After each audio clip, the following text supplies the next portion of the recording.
Hi, good afternoon or good evening, everyone. Welcome to Cord Connects. My name is Moshe Weitzberg. I am a member of the Cord Board of Directors, and I am joined by my partner, Dr. Fiona Kelly, the Secretary Treasurer of Cord. We would like to welcome you to Cord Connects. Our session tonight is on remediation. Our speaker is Dr. Kelly Williamson. Dr. Williamson is the Assistant Residency Program Director at Advocate Cripe Medical Center, Emergency Medicine Residency, where she also serves as an attending physician in the emergency department. Her academic appointment is that of clinical assistant professor through the University of Illinois, Chicago. Dr. Williamson has a BS in psychology from Duke University and graduated from the University of Virginia School of Medicine. She completed her residency, including serving as a chief resident in emergency medicine at Northwestern University. She is currently the chair of the Cord Remediation Committee and has several publications related to remediation. She has also led multiple Cord consult sessions on remediation at the yearly academic assembly. It is our pleasure to introduce Dr. Kelly Williamson. Hi, everyone. Thank you so much for joining in today, and welcome to the October Cord Connects. I think for those of you who were on the call early, Tina just asked just that you self-mute so that if you have questions, you can just chime in. I'd really like for this to be open forum as we go through the slides. So if you have any questions, please bring them up. And then I also saved a bit of time at the end where we can go through some challenging remediation cases that you might be facing currently, similar to what we do at the Cord Consult session. And then we can crowdsource some ideas and hopefully you can leave with some tangible products. As Moshe mentioned, I'm one of the APDs at Advocate Christ. One other thing is if you are interested in having the presentation, it is uploaded under the handout portion. The whole PowerPoint is there if you would like it. So in terms of disclosures, I don't have any financial disclosures. I am currently chair of the Cord Remediation Committee and have served on the committee for the past 5 years. So I'm glad you could all join. I think remediation is something that we work on kind of in all of our programs, and the process can really seem initially daunting when you're faced with a resident who's struggling and you obviously want them to succeed and you want to come up with a plan that will work for both the program and the resident. So I really want to spend the next 45 minutes or so kind of demystifying the process. As we go through the lecture, we'll define remediation and its associated terminology because the standard remediation language is very important so that we all know what we're dealing with. We're going to examine a standardized approach to remediation that you can then translate to your own institutions. We're going to review some milestone-specific remediation options, and then again at the end, crowdsource some challenging remediation cases and provide recommendations. And again, I encourage questions at any time as well as sharing of experiences. So for a little bit of background, residency training ensures that physicians develop the knowledge, the skills, and the attitudes that they are going to need to practice medicine independently, and really provides the foundation for professional growth for the subset of learners. And really central to that principle is the fact that learners with deficiencies should be remediated prior to graduation so that we can ensure that we are graduating competent physicians. And ultimately, it's program directors and the residency leadership that are ultimately responsible for these remediation processes, but they may be bound by additional institution and legal requirements. So just to give you an idea in terms of the scope, the majority of EM programs are involved in resident remediation. So there's a WestGem publication by Silverberg et al. On behalf of what was then the Remediation Task Force that surveyed program directors to determine their experience with resident remediation. And the article was published in 2015 and determined that in the 3 years preceding the study, about 90% of program directors reported that at least one resident had undergone remediation, and 66% reported that multiple residents had undergone remediation during that time frame. They also looked at what subcompetencies were more frequently remediated, and it was typically medical knowledge, patient care, and professionalism seem to be the overarching themes. So it's a little hard to discuss remediation without first reviewing the milestones. I've just put the 6 subcompetencies here. Again, the milestones were introduced by the ACGME to mark the expected progression of a resident's training during their time. And it's inherent in that residents will achieve milestones at different rates, and there is some variability to be expected. And I just wanted to put the levels up here again as a review. So level 1 is the resident that's demonstrating milestones expected of their year of training. Level 2, advancing and demonstrating additional milestones, but not yet performing at a mid-residency level. Level 3, the resident continues to advance and demonstrate additional milestones, demonstrates the majority of milestones targeted for residency in the subcompetency. And then level 4 is pretty much the graduation target. There is a level 5 in which the person is achieving at a level of an attending, and I left that off purposefully because those are our dream residents that are unlikely to need remediation in any of its forms. So as we kind of move into definitions associated with remediation, in order to approach it appropriately, we really need to use a consistent language in order to be able to set appropriate expectations. So, as we discussed, residency training is that time for physicians to develop their professional foundation that they need to practice independently. And we accept that no 2 learners are the same. And again, some variability of progression through the milestones is completely accepted. But the general term of remediation refers to any additional training, supervision, or assistance that's required above what is typical for training within the specialty. And the spectrum ranges from informal remediation, formal remediation, probation, and termination. And we're going to go through each of those in detail. But you should also know it's not necessarily a linear progression. Some residents may end up on probation because of a hugely significant event with having bypassed the informal and formal remediation section. So we'll look at each of these terms in terms of the process, the documentation, and disclosure. And again, there was a fantastic article written by Jessica Smith and, again, members of the Remediation Task Force that was published in WestGem in 2017. I have the full reference at the end of the slides, and they did a really fantastic job of defining what these terms mean. So typically, informal remediation is initiated when a resident's performance is deficient in one or more of the outcomes-based milestones that are directed at improving performance. And typically, this deficiency isn't deemed significant enough to initiate a formal remediation, but it has come to the attention of the program director or residency leadership that this person needs a little help.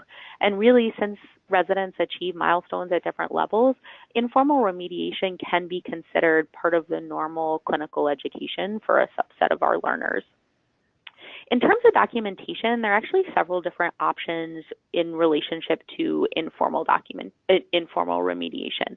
There absolutely still needs to be robust documentation, but it doesn't necessarily have to become a formal part of the resident's file. So you could have placeholder information in the resident file, you could create a shadow file for a resident, or you could choose to have it be part of the resident's formal file. Another thing that you can do is create basically emails between yourself and the resident to document conversations that you have had related to informal remediation. So that would be something along the lines of, dear Dr. So-and-so, thank you very much for meeting in my office today, October 25th. As we discussed, you received your complaint related to professionalism from one of the nurses. We have discussed that you will do X, Y, and Z. please email me back to acknowledge receipt. And then that's just kind of an electronic file that you can have while the resident is on the informal remediation. But it's really important that you do have the documentation in case you need to escalate to formal remediation. You can basically prove that these conversations already happened. In terms of future disclosure in letters of reference or in the final verification of training, typically informal remediation is not necessarily disclosed as long as the deficiency has been successfully corrected. So that's at the discretion of the program director. So then formal remediation is initiated when either a resident demonstrates just a substantial deficiency that's not going to be amenable to informal remediation, or they fail to correct the deficiency during the informal remediation process. Informal remediation definitely requires more extensive documentation that should be a part of the resident's formal file.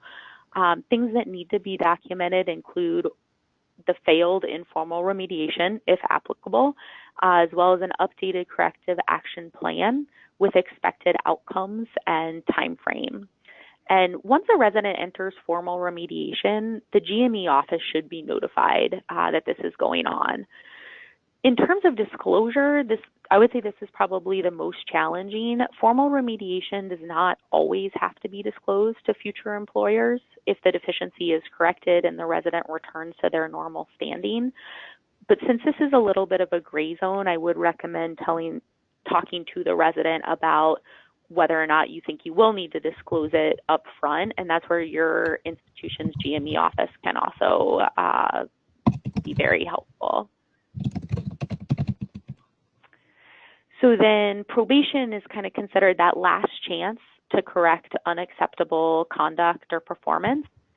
And it's initiated when a resident is unsuccessful in meeting the terms of formal remediation, or if an initial event or problems are considered so significant that they warrant this status immediately, and that formal remediation needs to be bypassed.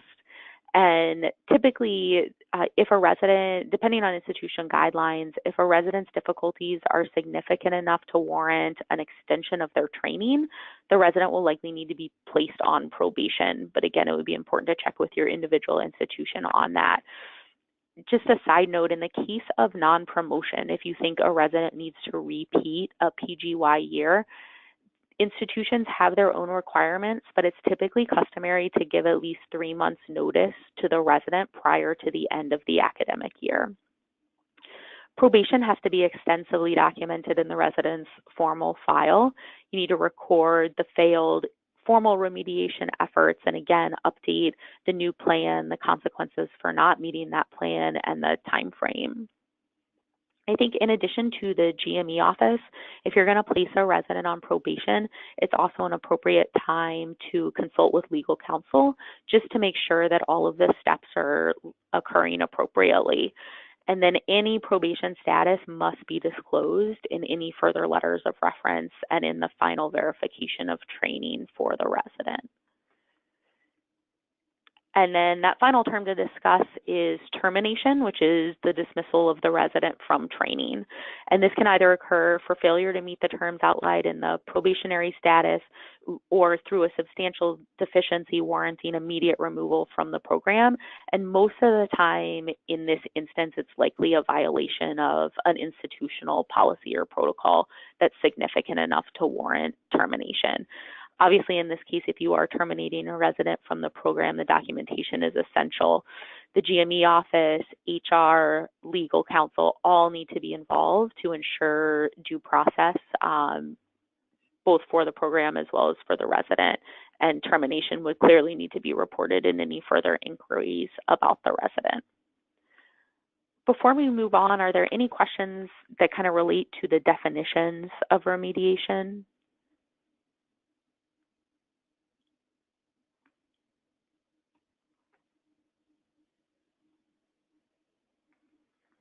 Okay, so in terms of the process, obviously detection is one of the most important parts. If we're not picking up on these residents that are struggling, then we're not going to even have the opportunity to serve them in remediation. So I want to spend a little more time just talking about a step-by-step approach to remediation. And I think discovery of the problem really just hinges upon that early detection. We've already briefly discussed the milestones, and obviously the benefit of using them within our programs is multifold, but really they allow for clear expectations of training. They're accessible to the residents, and they support a longitudinal assessment of the trainees. And in order to use them appropriately, you have to have a robust reporting and evaluation system in process. So one other thing I wanted to introduce was the idea of a residency code of conduct, because the milestones are great and they really hit upon, what we need to be competent emergency physicians. But I think especially with relation to the professionalism milestones, it's really nice to have a behavioral standard that all of your residents abide by.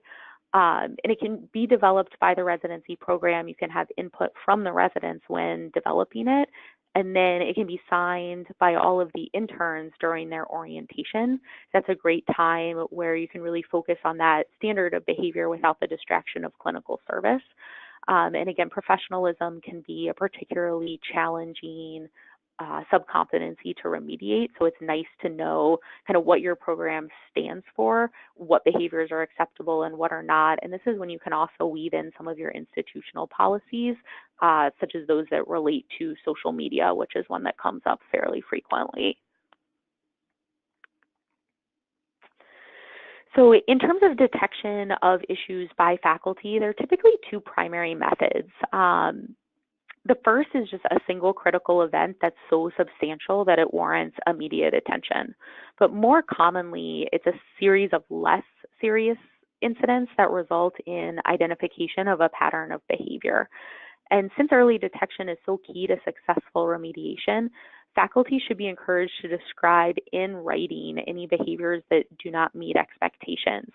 Complaints that aren't placed in writing are much more difficult to remediate, since documentation is key to each stage, as we discussed. And I think a lot of times we'll face as residency leadership faculty who want to just kind of talk about an issue, but they don't want to put it in the formal evaluation of a resident, whether they're concerned about backlash from that resident, or if they don't think that the behavior yet rises to that standard. Again, this is another time when you can use email back and forth with the attending. So you could say, send an email if an attending, corrals you in the hallway, then email them back and say, thank you so much for our meeting on such and such date at such a place where you expressed your concern about resident X. List what was discussed and then ask them to confirm back to you by email that the information is correct. And again, then if they don't want to go directly to the resident with this concern, at least you have documentation in case this does become a pattern of behavior. You can look back and say, well, I now have 10 instances of this compared to just a bunch of hallway conversations. So another potential issue with faculty reporting is that comments and feedback need to be based on behaviors and facts rather than judgments. If you do get complaints that involve subjective information, it's important to investigate the details as quickly as possible with multiple different sources while maintaining confidentiality as best as feasible to determine if future intervention truthfully is indicated.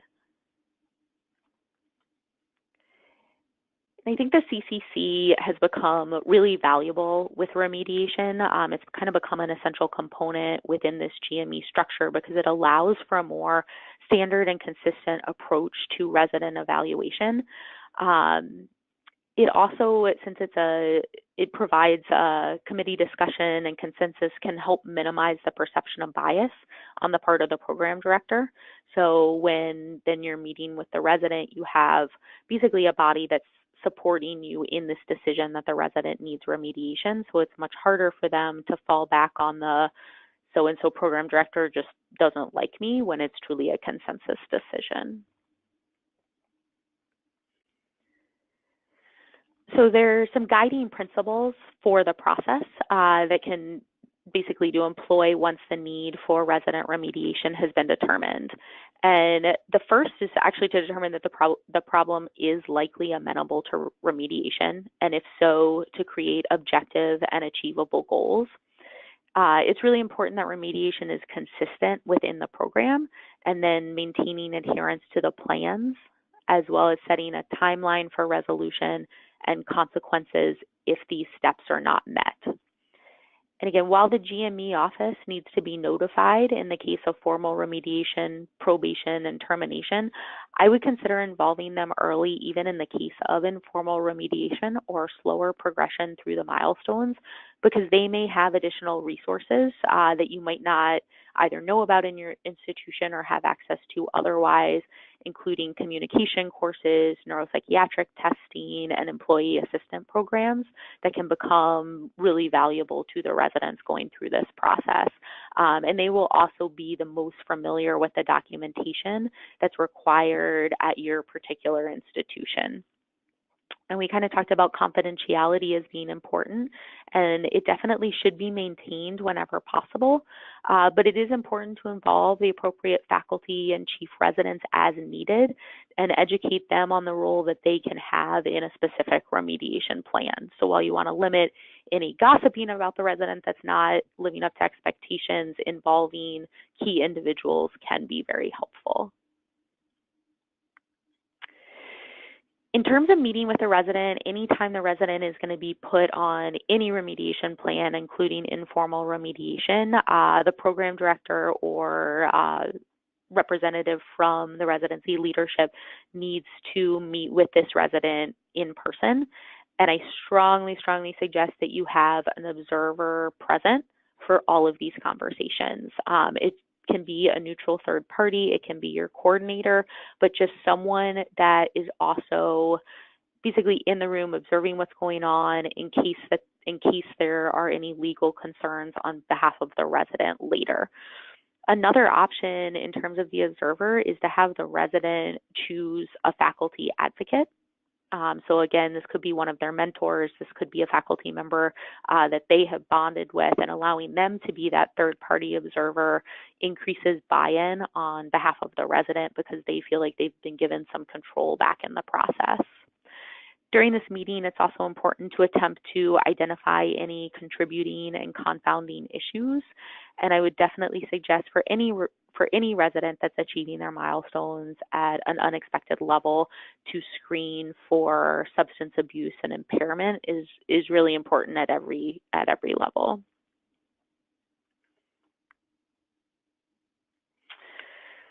So regardless of the stage of remediation, it's important to document so there's justification if the efforts need to escalate. And I'm going to go over in general what components should be included in a remediation plan. And then we're also going to specifically discuss the elements of the CORD standardized remediation contracts that are available for your use. So the main elements that need to be included are the competency and milestones being addressed, a detailed description of the events that are prompting the remediation, and then an individualized learning plan and a description of the objective measures that will be used to assess both compliance and success of the remediation plan. And it's also important to specify what the time frame for completion of this plan is, and then the consequences of failing to meet the expectations, as well as a schedule of meetings with the program director or the representative during remediation. And it's at this time that the resident should also be informed as to whether information will be disclosed to future employers, assuming successful remediation. After the meeting, 2 copies of this plan should be signed and dated, and that way the PD can keep one in the resident's file or a shadow file in case of informal remediation, and then the resident should keep a copy for themselves. So this link, this year, the CORD Remediation Committee worked to develop standardized remediation contracts. So through this web address, there's both an informal as well as a formal remediation contract, which really just differ in terms of some of the language used. But these were developed by members of the committee using current research, best practices, and then they did undergo legal review by one of the CORD lawyers. And the documents can serve as letters of concern, professional development plans, formal remediation contracts, probation documents, and they can be modified by the programs to meet your own institutional standard. And when you go to the website, there are two formats that are accessible. So one is a locked Word template that just allows you to tab between some pre-specified blanks, and then you can save the document for your use. But then there's also a Word document that allows you to modify some of the more general statements if your institution has edits when you show them the contract. So I basically just kind of screenshotted the contract on a couple of different screens so that you can see the different components. So anything that's in blue is what is modifiable by the program in the locked document. So you can put the date, the resident's name, name of your program, program director's name. In the second line where it says this letter is to inform you that you basically choose an item, that's the fill in the blank kind of like drop down there is what type of letter it will be. So options include have received a letter of concern, are placed on a corrective action plan, are placed on remediation, or are placed on probation. And then that second paragraph relates to basically how you have come to this decision that this plan is necessary. So whether it's evaluations, whether it's the in-training exam score, whether it's 360 eval. So basically you're supporting evidence to need to do this. And then from there, the second part focuses on the specific sub-competencies and milestones that assess the resident performance and issues that have been noted. So on the document that we provided on the website, we put a couple of basically examples here, the professionalism competency, then the milestone professionalism 2, and then, you know, where they are falling. The issue is where they are falling deficient. And I think there are 6 or 7 available text boxes that are already predefined in the letter, and then you can add from there. And then the next part is basically for each of the deficiencies that has been identified, what the particular action, outcome, and timeline for completion are. And again, we put in some examples. I can only fit 2 text boxes on this slide, but again, they're about 6, and you can add to it from there.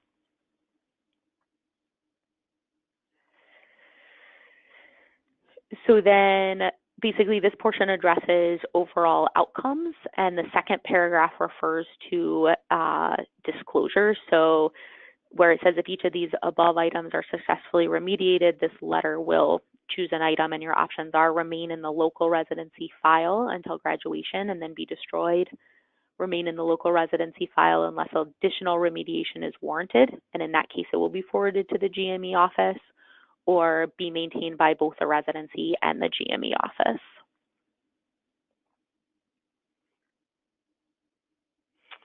And then it goes into the consequences of failed remediation, and then this is just a checkbox for basically the next step that would occur if the resident fails their remediation effort. And then this bottom part just refers to further disclosures and room for your institutional policy. And then at the very end, it's signatures by the resident, the program director, and the either neutral observer or faculty advocate chosen by the resident, again, as just that third party to observe. Are there any questions about the document, how to use it, any concerns about that?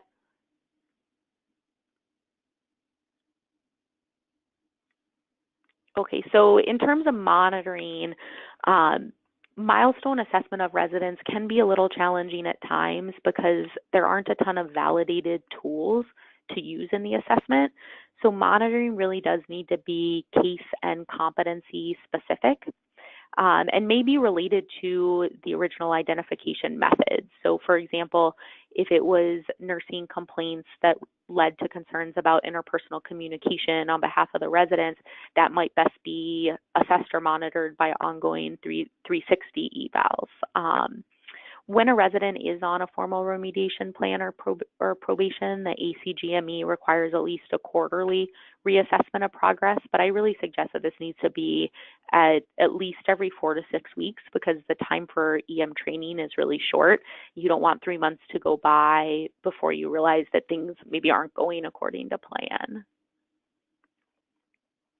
So in terms of reassessment, there are really 2 possible remediation outcomes. And the first is that the resident progresses through the plan, they improve, and they begin to meet at least the minimal acceptable standard for the program. And in that case, the remediation is deemed successful, and the resident should be allowed to resume their expected position within the training program. And then the other is the more unfortunate that the resident either fails to adhere to the program or fails to improve, in which case they go on to kind of that next specified step of remediation. So in terms of challenges that may be anticipated, one of the goals in the creation of the CORD Remediation Committee was to make this process more standardized and more easily incorporated into individual programs.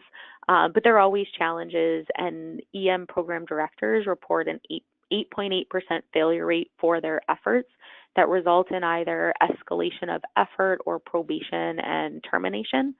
And part of the challenge depends on factors that are particular to each remediation case, but they identified some themes. So training year at the time of identification is associated with unsuccessful remediation. So if deficiencies are noted in the PGY 1 year, this is actually associated with less likely successful remediation. And I think initially this seems counterintuitive because we've stressed that early detection is really important, but I think when we all think on our PGY 1 class, they're granted pretty significant leeway in their expectations and their progression through the milestones. So really, if a problem is detected so early in their training course that it requires remediation, it's likely a fairly significant issue. And other factors that are associated with unsuccessful remediation are longer time spent in remediation, which I think makes logical sense as the resident isn't gaining the knowledge or skills necessary to successfully complete the remediation. And particular competencies really affect the remediation effort success. So medical knowledge is actually the subcompetency most amenable to remediation. I think this likely relates to continued knowledge acquisition during the course of training, as well as an abundance of additional and typically relatively low-cost resources, such as question banks and board review courses and podcasts and textbooks. Professionalism and practice-based learning are typically considered much harder to remediate. I think one of the most challenging situations that we face is when the resident doesn't buy in to the need for remediation, because this greatly increases the likelihood of it being unsuccessful. But it's actually very common, especially when related to the subcompetencies that are perceived as more subjective, such as professionalism.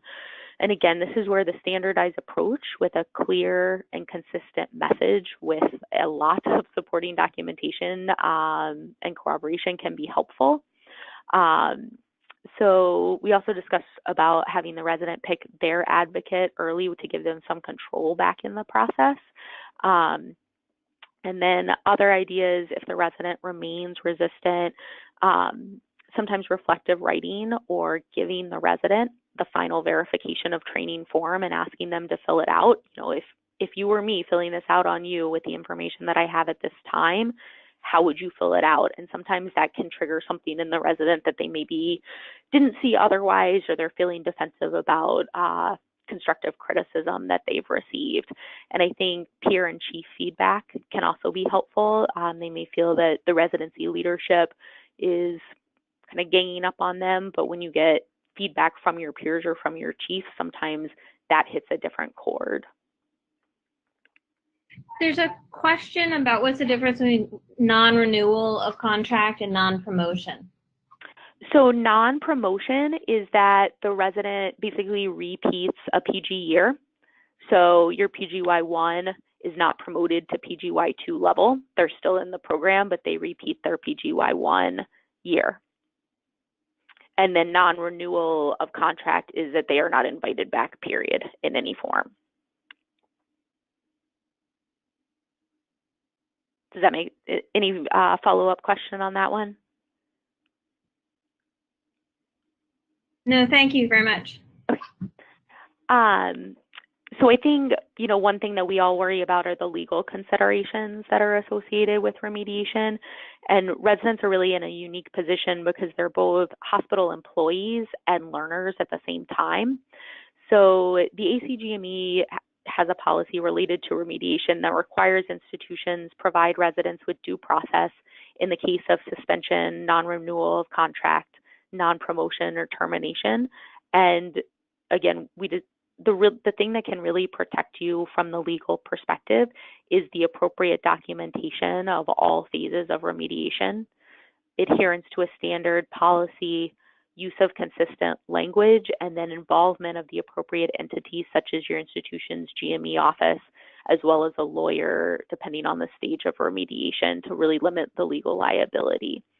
And I think we can end up in a tough position because we feel duty bound, obviously, both to our patients as well as the learners. And I do want to direct you to the second article listed on this slide that was just recently published by the vice chair of the CORD Remediation Committee in JGME that goes into some specific legal considerations and how to handle them. It's really a great paper that he wrote.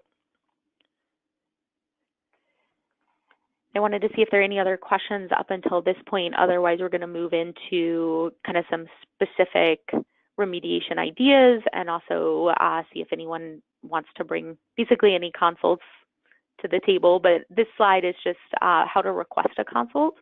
So the CORD Remediation Committee would be happy to help anyone develop their remediation plans at any time. If you send an email to this rtfconsult@cordem.org, it goes to me. And we promise our kind of deliverable is that we will get a consult and a plan to you within 10 days. And then all previously completed consults are available on the CORD Remediation Committee webpage of the new website. And I put that address up there as well. So we have a bunch of, especially patient care, medical knowledge, and professionalism consults that we have completed for other programs, have de-identified, but then made available for people.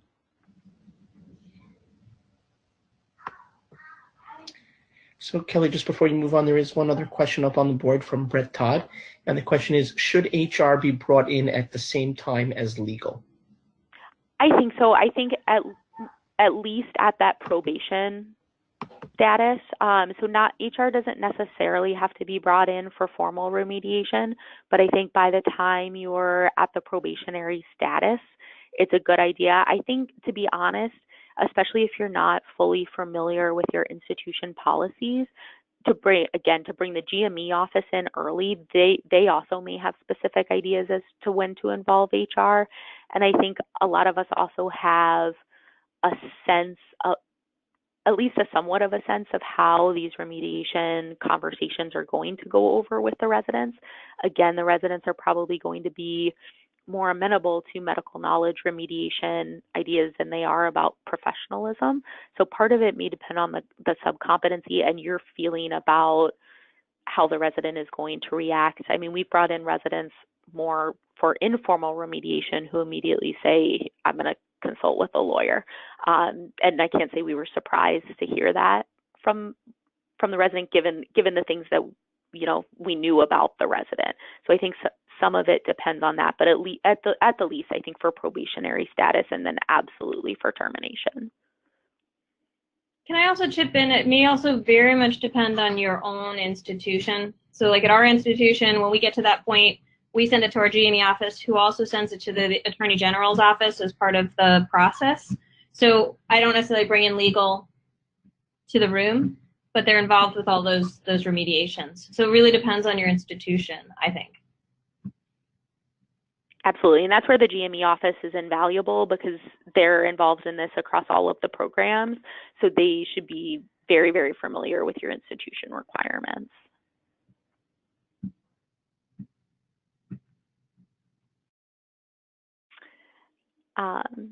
So like I said, I just wanted to go through through the sub-competencies and a couple kind of suggestions for remediation, and then kind of just turn it over to the group for open conversation.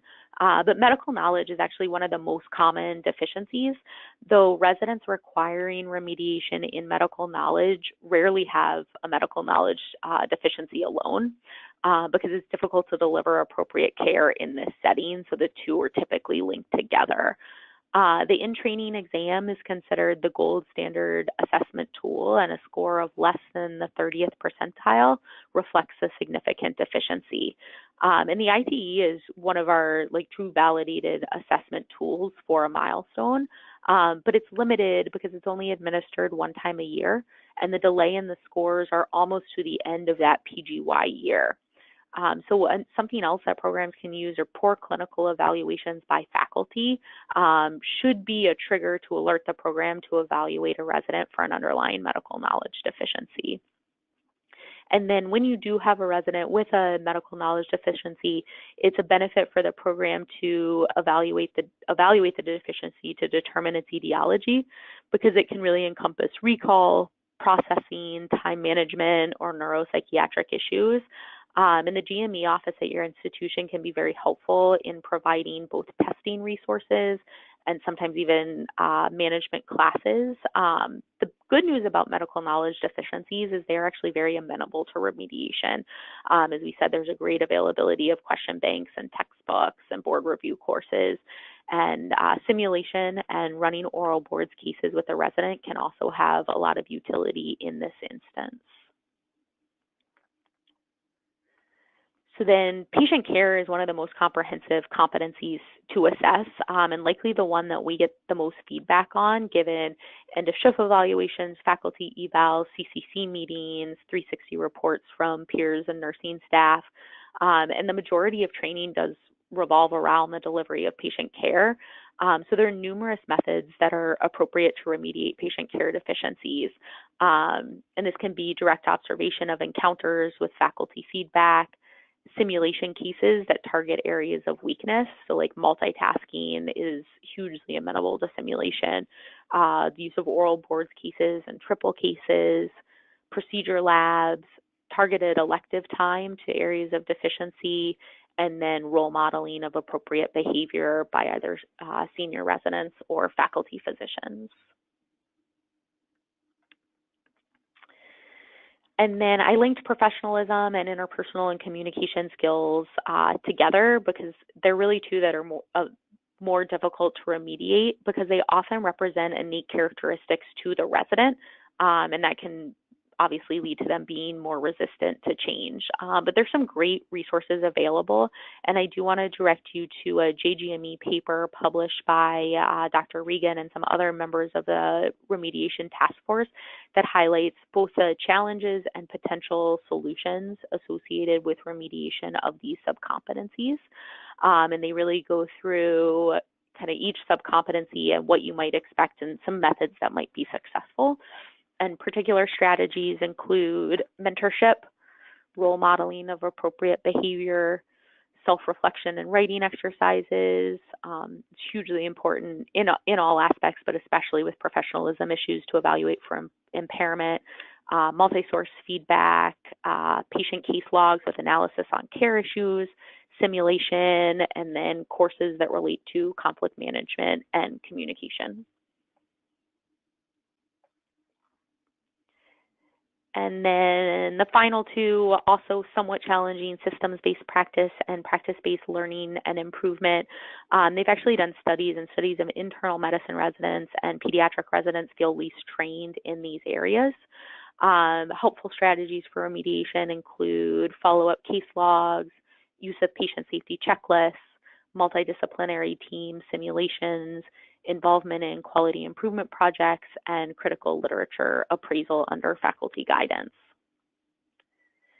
So at this time, I'd love to turn it over to the group for our last few minutes. If anyone has any specific instances that they're struggling with or any other questions, I'd love to crowdsource some ideas to help you along.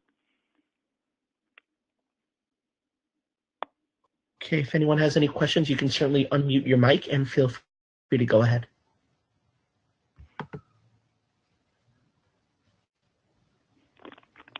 Yeah, I have a question. This is Brett Todd from Beaumont in Royal Oak, Michigan. In terms of medical knowledge and the ITE, I believe that on the court website, there was a recommendation that anybody with less than a 90% chance of passing their boards based on their ITE score should be referred for remediation. Is that accurate? Or how does that with the recommendation that you had made about less than 30 percentile success? So the less than 30th, oh, sorry. Yes. So right now on the CORD website, like the new under remediation, under just words of wisdom from the CORD board, it's that the task force considered the score of 30th percentile or lower to represent a significant knowledge deficiency, and that should be a trigger kind of regardless of anything else going on with the resident. But I think at the end of the day, we need to be graduating residents that can pass the boards.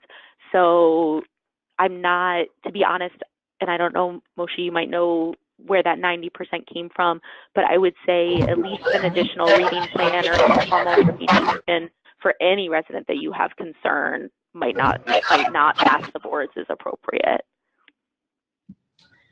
Yeah, I'm not familiar with where the 90% number came from. I presume it was a consensus similar to the number that you suggested.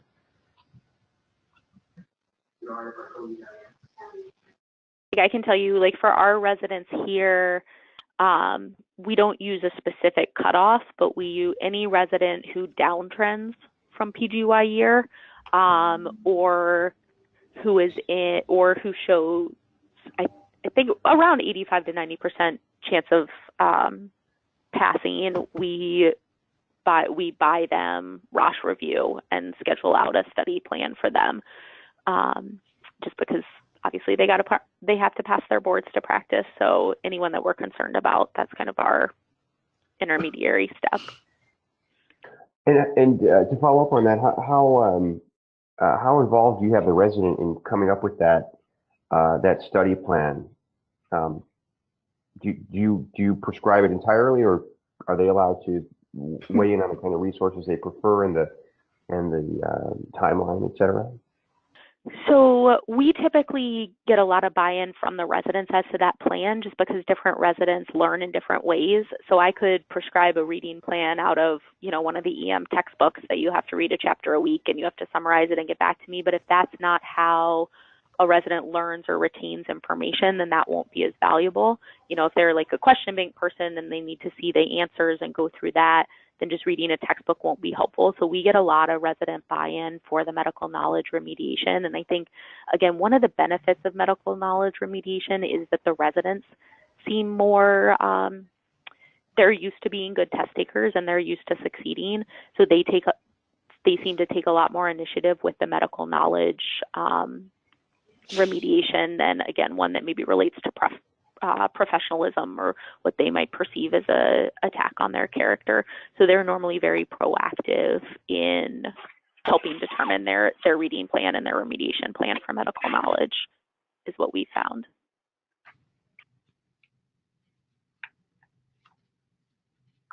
And I think part of that probably also just keys into the stakes. If they don't pass their boards, then they can't be practicing EM physicians. So they feel very, very tied to that outcome.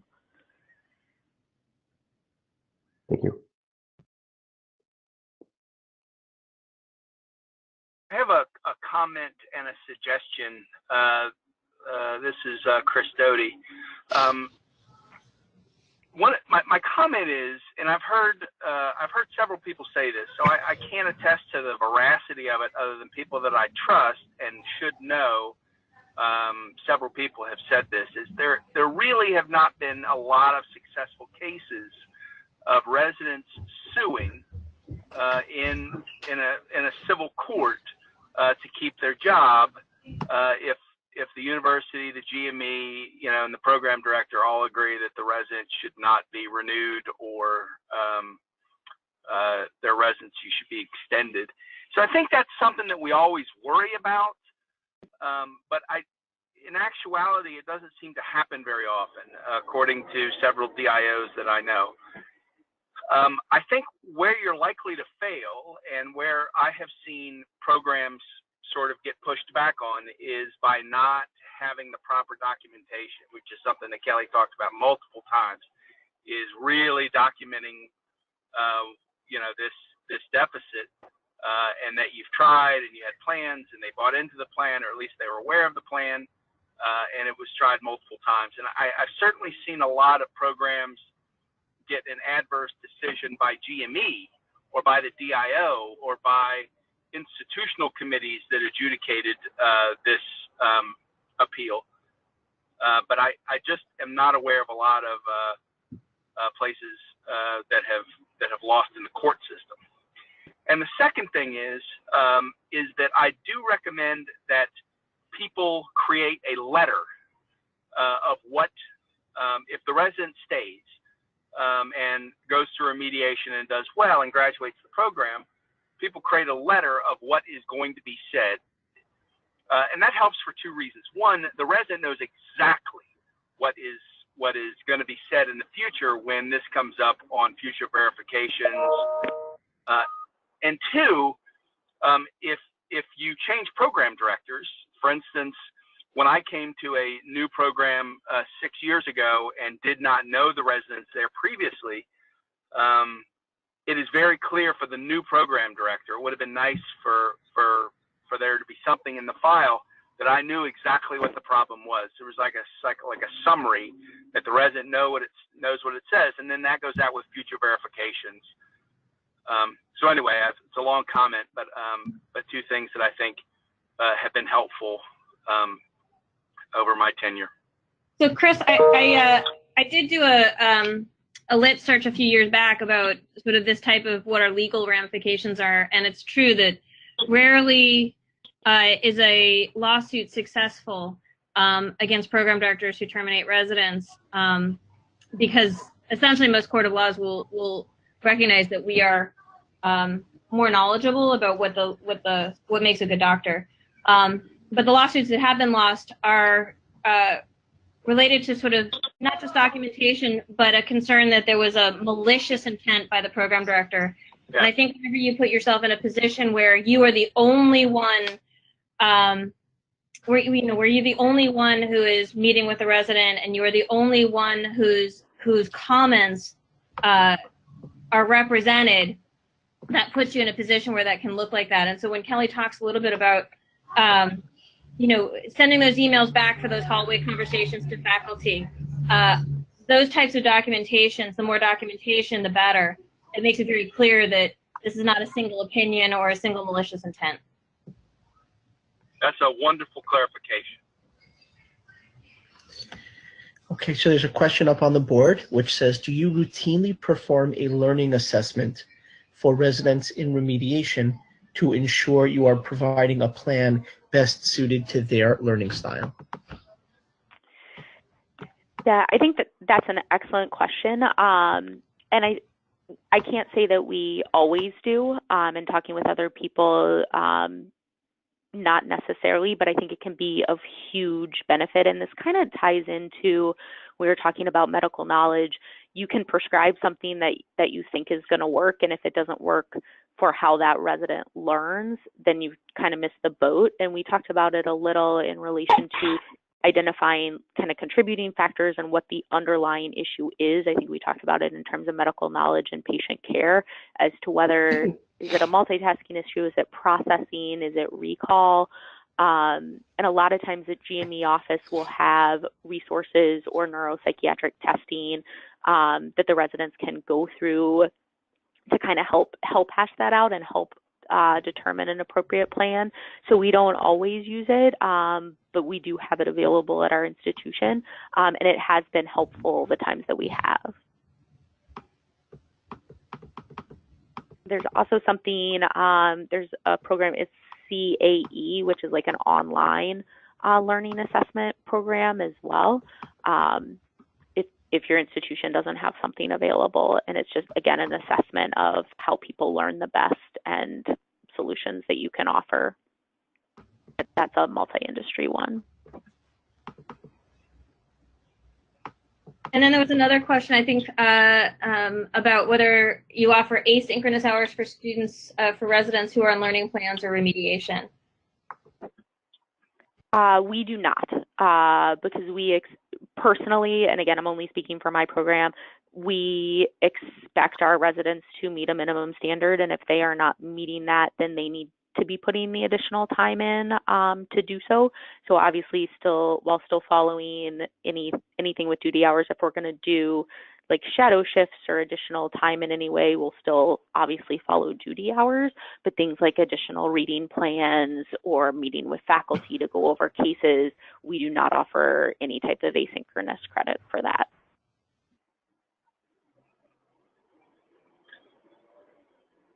Yeah, there may be an interpretation that that's not asynchronous time, it cannot be counted that way. But I think reasonable people can interpret those rules differently. But my interpretation would be that would not count because it's not available to everybody.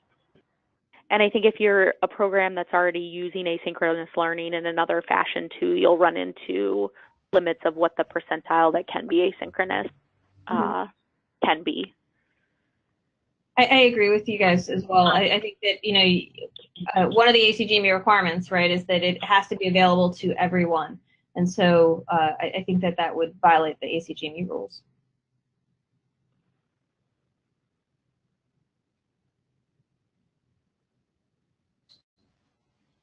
Okay, are there any other questions from the audience?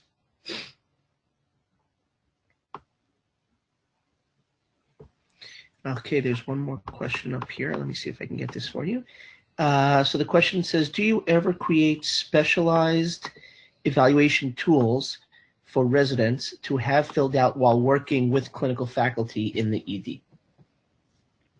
So I actually think that's a great idea because as we talked about, there aren't a ton of validated assessment tools out there for the different milestone levels. So if you're, working with a resident who has trouble with multitasking, like you can create a form that has even just one or two questions and a comment box that they give with an attending that they're working with, just to get ongoing feedback as to how they're doing on shifts that's really targeting their area of improvement. So again, it's not a validated tool, but it's providing you as a program director with the information that you need to know if things are going well or not. It's just additional evaluative component. Can I also answer?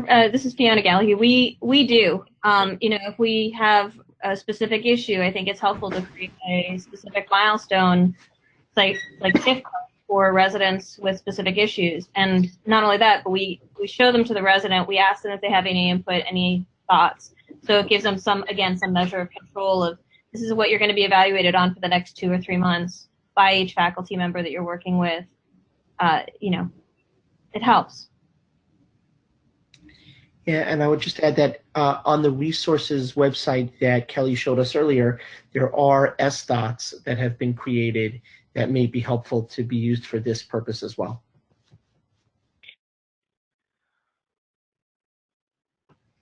And then if anyone is interested in joining the remediation committee, or if you have any follow-up questions, my email is up here, but we would love to have you join in our efforts.